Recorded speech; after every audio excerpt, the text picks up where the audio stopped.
नमस्ते मेरे सभी भक्तगणों, सबको राधे राधे।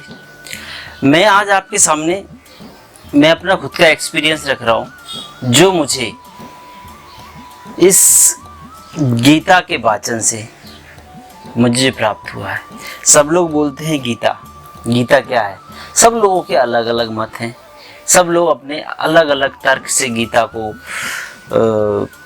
समझते हैं, पढ़ते हैं, लेकिन जो मैंने समझा है गीता को, वो मैं आपके सामने शेयर कर रहा हूँ। गीता एक बुक नहीं है,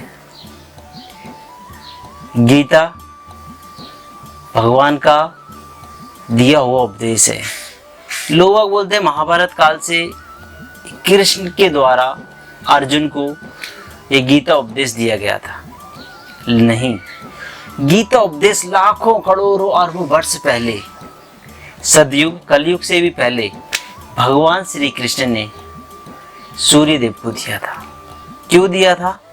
कि वो अपने ज्ञान से और अपने गीता के उपदेश से मानव जाति को जीने की राह दिखाएं और उनको अपने कर्म, धर्म, नियम, नीति, क्या करना चाहिए, क्या नहीं करना चाहिए, क्या करने योग्य है, क्या करने योग्य नहीं है, क्या पाप है, क्या पुण्य है, ऐसे बहुत सारे गुण गीता में हैं, बहुत सारे रहस्य हैं जो आज तक कोई इनको सुलझा नहीं पाया है। लेकिन मैंने जितना गीता पढ़ा है, मैं खुद कंफ्यूज हो गया हूँ और आप भी शायद कंफ्यूज हैं। गीता में दिया गया है कि ये कर्म है, करो ऐसा होगा, ये कर्म ऐसा है, इसका पाप ऐसा मिलता है, इसका पुण्य ऐसा मिलता है। तो आदमी गीता पढ़ पढ़ के जो पढ़ता है ना, वो गीता को नहीं समझ पाता। गीता समझने के लिए सबसे पहले मन को शुद्ध करना पड़ेगा। और मन शुद्धि कैसे होगी?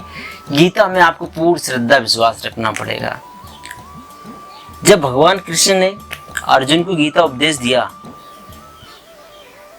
तो पहले क्या किया था? पहले किया था कि उनको ज्ञान, आध्यात्मिक ज्ञान दिया था, वो दृष्टि दी थी आध्यात्मिक, कि वो गीता को सुन सके, समझ सके। आजकल के हम लोग तुच्छ प्राणी। उस समय जब भगवान ने अर्जुन को आध्यात्मिक ज्ञान दिया, वो ऊर्जा दी, वो नेत्र दिए, दृष्टि दी, अद्भुत दृष्टि इसको बोलते हैं, भगवान की दी हुई शक्ति दी, तब जाके वो गीता को समझे। तो मुझे नहीं लगता कि हम लोग गीता को इतनी आसानी समझ सकते हैं। तुच्छ प्राणी क्या समझेगा? गीता का एक शब्द का मतलब नहीं समझ सकता, तो पूरा गीता के 18 अध्याय कैसे समझेगा? तो मैं इतना पढ़ने के बाद मैं इतना ही समझा हूं कि गीता में जितना घुसोगे, जब तक आपका मन शुद्ध नहीं है, आत्मा शुद्ध नहीं है, तब तक आप गीता को समझ नहीं सकते हो। बस मैं एक ही चीज समझा हूं, गीता सार में लोग आप पढ़ते होंगे कि ना आदमी कभी जन्म लेता है, ना कभी मरता है, मैं ना कभी पाप में जाता हूँ, ना पुण्य मुझे मिलता है, जो कुछ है मेरा है, कल किसी और का था, परसों किसी और का होगा। तो ये सारी चीजें हैं, बराबर है, क्योंकि आदमी यहाँ पे परमानेंट नहीं है, आता है जाता है, प्रभु की कठपुतलियां हैं। तो उसी तरह सिर्फ गीता का एक उद्देश्य है, भगवान में मन और तन से आप समर्पित हो जाओ उसके चरणों में, और जो कर रहे हो उसकी प्रति करो। और आपको दया, धर्म, कर्म, इन चीजों का भी ध्यान रखना। किसी इंसान के मन में दया है, वो करुणामय है, किसी की मदद कर रहा है, किसी की हेल्प कर रहा है, तो करो। क्रोध, ईर्ष्या, जलन, घृणा, छोटा बड़ा, ऊंच नीच, इन चीजों को त्यागना पड़ेगा। सब यहाँ एक सा है। भगवान हर आदमी के अंदर भगवान समाया हुआ, कृष्ण भगवान हर आदमी के अंदर है, बस उसका नजरिया क्या है देखने का, वो मायने है। मैं चाहता हूं कि आपको हर इंसान में भगवान दिखना चाहिए, करुणा, प्यार होना चाहिए, भगवान अपने आप मिल जाता है।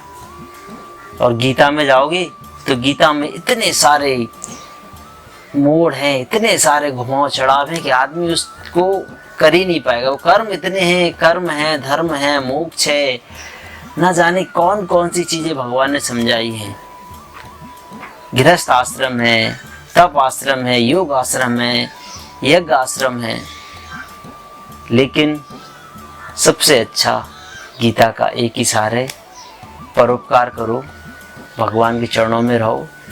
ईर्षा, क्रोध, छोटा बड़ा आदमी को सिर्फ आप भगवान के भी हर जीव जंतु पेड़ पौधे सृष्टि में प्रभु है, और प्रभु को देखो, खुश रहो, मुस्कुराते रहो, मुस्कान नहीं जाना चाहिए।